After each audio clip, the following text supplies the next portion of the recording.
அது சிவ பூஜையினுடைய கௌரவம். அதனாலதான் நித்தியம் பஞ்சாயத்தனத்துல பெருசா இல்லைன்னா கூட எல்லாம் சுயம்புவா சின்ன சின்னதா இருக்கும், அதை வச்சு ஒரு பூஜையை பண்ணி விடுறது. ஜீவன் முக்தாளான சந்திரசேகர பாரதி மகாசுவாமி முதற்கொண்டு நித்தியம் பூஜையை விடலை. இன்னைக்கு நம்ம மகாசன்னிதானம் பண்ணிட்டு இருக்கார். அதனால பூஜை எந்த காலத்திலும் யாரும் விடப்படாதுங்கிறது தர்மம். அதுல பிள்ளையாருக்கு இந்த அருகம்புல்ல ரொம்ப விசேஷமா சொல்லியிருக்கு. இதை பத்தி விநாயக புராணத்துல ஒரு சரித்திரம் வருது. இந்த அருகம்புல்ல கஷ்யபர் தேவதைகளுக்கெல்லாம் அப்பா, கஷ்யப பஷ்யபோ பவதின்னு வேதம் சொல்றது சூரிய நமஸ்காரத்துல. அதனாலதான் அதிதிக்கு பிறந்ததுனாலதான் தேவதைகளை எல்லாரையும் ஆதித்யாள்னு சொல்றோம். அந்த கஷ்யபர் நித்தியம் பிள்ளையார பூஜை பண்ணுவாராம். அப்படி பூஜை பண்ணும்போது இந்த அருகம்புல்ல வச்சு அர்ச்சனை பண்றாரு. அப்ப அந்த அம்மாவுக்கு ஒரு நாள் ஒரு சந்தேகம் வருது.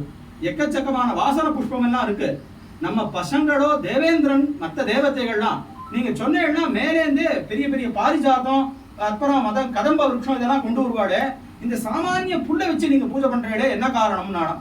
அப்படியா, நான் இதோடைய மகிமையை உனக்கு காமிக்கிறேன்னு பிள்ளையாருக்கு அர்ச்சனை பண்ண நிர்மாதி அருகம்புல்ல கையில கொடுத்து இதை எடுத்துன்னு போய் நேரா உன் பிள்ளை கிட்டே இருந்து இதுக்கு சமானமான ஐஸ்வர்யம் வாங்கின்பா அப்படின்னு சொன்ன உடனே அவ தேவமாதா நேரா கிளம்பி மேல இந்திரலோகத்துக்கு போய் பண்ண எல்லா தேவதைகளும் அம்மா வந்திருக்கா நமஸ்காரம் பண்றா, என்ன காரியம்னு கேட்கறான் தேவேந்திரன்.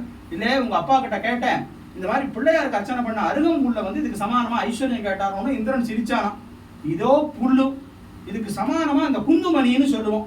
ஏன்னா சாஸ்திரங்கள் எல்லாமே தானத்துல இந்த குந்துமணியை தான் பேசுறது. உதாரணம் இப்பதான் நாம மத்த பவுனூர்லாம் சொல்றோம், அது நிஷ்கம் தோலா எடை இந்த மாதிரிலாம் சொல்லுவோம் அதை பழைய வழக்கத்துல.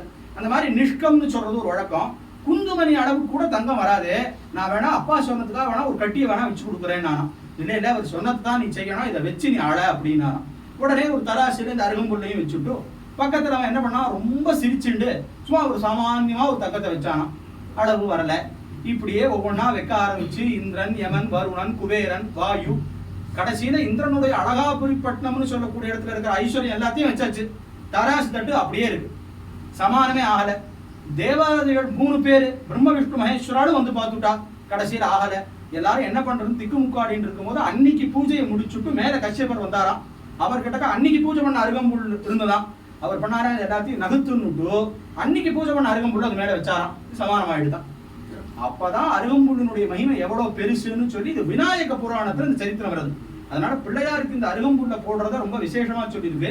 இன்னைக்கான அர்ச்சனை சாஸ்திரநாமம் ரொம்ப விசேஷமா கணபதி சாஸ்திரநாமம்னு பேரு, பொதுவா எல்லாருக்கும் தெரியும். இந்த சாஸ்திரநாமத்துக்கு என்ன விசேஷம்னா பாஸ்கர ராயருங்கிற மகான் ஸ்லோக ரூபமாவே ஒரு அர்த்தம் எழுதியிருக்கார் பாஷ்யம். அதற்கு பெயர் கத்யோதம்னு பேரு. கத்யோதம்னா மின்மினி பூச்சின்னு அர்த்தம். சூரியனுக்கு முன்னாடி மின்மினி பூச்சியினுடைய ஒளி எந்த மாதிரியோ அந்த மாதிரி மகாகணபதிங்கிற சூரியனுக்கு முன்னாடி நான் எழுதின பாஷ்யம் அப்படின்னு சொல்லியிருக்கார், ஸ்லோக ரூபமா எழுதியிருக்கார். இந்த சாஸ்திரநாமத்துக்கு என்ன ஒரு பெரிய விசேஷம்னா பின்னாடி சொல்றார் பரஸ்ருதியில படித்தம் பாட்டித்தம் சர்ச்சிதம் ஸ்ராப் எல்லா புராணத்திலையும் கேடு புண்ணியம் சொல்லியிருக்கும். ஆனா இந்த மகாகணபதி சாஸ்திரநாமத்தை பத்தி பேசினாலோ இப்படி மகாகணபதி சாஸ்திரநாமம்னு ஒண்ணு இருக்குன்னு சொன்னாலோ இந்த சாஸ்திரநாமத்துல என்ன வார்த்தை எல்லாம் இப்படி வராதுன்னு சொன்னாலே புண்ணியம்னு இருக்கு அந்த சாஸ்திரநாமம். அந்த சாஸ்திரநாமத்தினால இன்னைக்கு பிள்ளையாருக்கு அர்ச்சனை, மூல மந்திர நாமார்ச்சனையினால அர்ச்சனை. இந்த நாம மந்திரம் உபனிஷத்துல வருது, அதுக்கு லட்சணம் உபனிஷத் கொண்டு போய் சொல்றது. அகாரோ மத்தியம ரூபம் அனுஸ்வாரச்சாந்திய ரூபம் பிந்து உத்தர ரூபம் நாத சந்தானம் சகுன்ஹிதா சந்தி சேஷா கணேச வித்யா. இது கணேச வித்யேன்னு பேரு. அதர்வ சிரசிலே கொண்டு போய் இந்த உபனிஷத்துல இந்த நாமாவை பத்தி பேசுறதுனால அதை வச்சு பகவானுக்கு விசேஷமான இன்னைக்கு ஒரு அர்ச்சனை. இந்த சஹஸ்ரநாமம் ஒரு கட்டு செட்டா இந்த தூர்வா நிறைய பண்ண அர்ச்சனை, இதெல்லாம் பகவானுடைய அனுகிரகத்துக்கு ஒரு பெரிய விசேஷம். ஒரு மேல மேல நமக்கு சிரத்தையும் ஆச்சாரியாட்ட பக்தியும் இன்னும் கோபாலனுடைய கைங்கரியம் ஊருக்கான க்ஷேமம் இன்னும் மீதி எல்லாத்தையும் கொடுக்கட்டும். அதனால இந்த அருகம்புல்லுக்கு அவ்வளவு மகிமைங்கிறது தெரிஞ்சுக்கணும். இப்ப என்னமோ டாக்டர்லாம் சொல்றாடா அந்த ஜூஸ் எல்லாம் சாப்பிடுறதுன்னு சொல்லி இடத்துல எல்லாம் பண்றாளாம். நம்ம பெரியவா அந்த காலத்துல அருகம்புல் பில்வம் துளசி இது போட்டு ஒரே ஒரு தீர்த்தம் இது குடிச்சுட்டாலே சர்வரோக நிவாரணியா இருந்தது. அதனால சிவ பூஜை பண்ணணும், பஞ்சாயத்தன் பூஜை அவசியம் ஆத்துல வச்சுக்கணும், பிரம்மயஜமாவது இருக்கணும் அப்படிங்கிறது இதுல இருந்து நமக்கு தர்மம் தெரிகிறது. அதையெல்லாம் பகவான் நமக்கு நிறைய கொடுக்கட்டும். ஹர நம பார்வதி பதயே.